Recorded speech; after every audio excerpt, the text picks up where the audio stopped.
Alors Éric Coquerel, donc, avec qui on va parler dans un instant du budget, mais d'abord un mot sur le casting. Hier, on a le sentiment que le Parti socialiste a fait un pas en évoquant un accord de non-censure possible, avec peut-être un Premier ministre qui ne serait pas issu des rangs de la gauche. Est-ce que vous confirmez cette évolution du Parti socialiste? Est-ce que ça pourrait être une issue à la crise? Alors déjà, il a quand même fait un pas en arrière positif pour moi, c'est-à-dire qu'il a exclu toute idée de participer à une coalition d'un gouvernement qui serait en plus dirigé par quelqu'un qui ne serait pas de NFP. C'est ce qu'il a dit. Bon. Par contre, il a introduit cette nouveauté un peu bizarroïde qui serait l'idée d'assurer un gouvernement, quel qu'il soit, et en l'occurrence y compris un gouvernement de droite ou macroniste, de ne pas le censurer. Bon, dans ces cas-là, autant pas s'opposer. Comprenez bien que c'est permettre à M. Macron de poursuivre sa politique et de trouver des compromis avec le macronisme. On n'a pas été élu pour ça. Donc ce sera une cause de rupture avec le Parti socialiste? En tout cas, si de ce fait-là, nous n'arrivions pas à rassembler toutes les voix du NFP qui sont indispensables pour censurer le prochain gouvernement et pour faire en sorte de reposer la question soit d'un gouvernement NFP, soit du départ de M. Macron, c'est-à-dire de bloquer le macronisme, oui, ça serait là pour le coup, il y aurait une rupture. Et donc, peut-être, alors, dans quelques semaines, puisqu'on imagine que vous déposerez une motion de censure rapidement sur un nouveau gouvernement qui ne soit pas issu de la gauche, il y aurait une rupture au sein de l'FP. Oui, mais en attendant, j'espère que le Parti socialiste va revenir à la raison. Nous le disons depuis 2 jours. On observe que les écologistes ont un discours qui se rapproche de plus en plus du nôtre.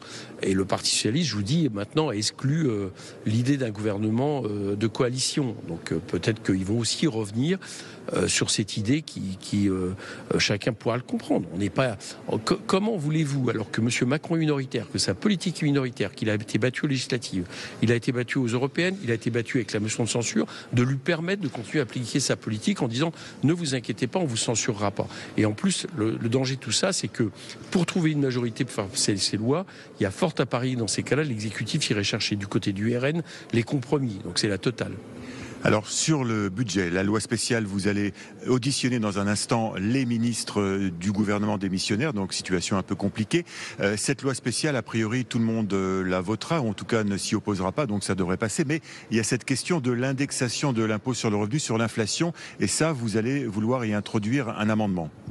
Oui, je vais amender pour sécuriser les choses. Alors, pour bien comprendre, du côté de l'exécutif, on arrête de faire peur comme ils ont essayé de le faire au moment de la motion de censure en disant « Ah, mais vous vous rendez compte, à cause de ça, il y a plein de Français qui, dès janvier, vont payer des impôts qu'ils ne payaient pas. » Chacun s'accorde pour dire que c'est la loi qui va être discutée à partir de janvier qui permettra ça. Donc, la loi spéciale, de ce point de vue-là, sera neutre. Mais je pense qu'il faut quand même sécuriser le dispositif, ne serait-ce que pour quand on se servira de cette loi et de faire en sorte que on passe un amendement qui indexe le barème de l'impôt à l'inflation.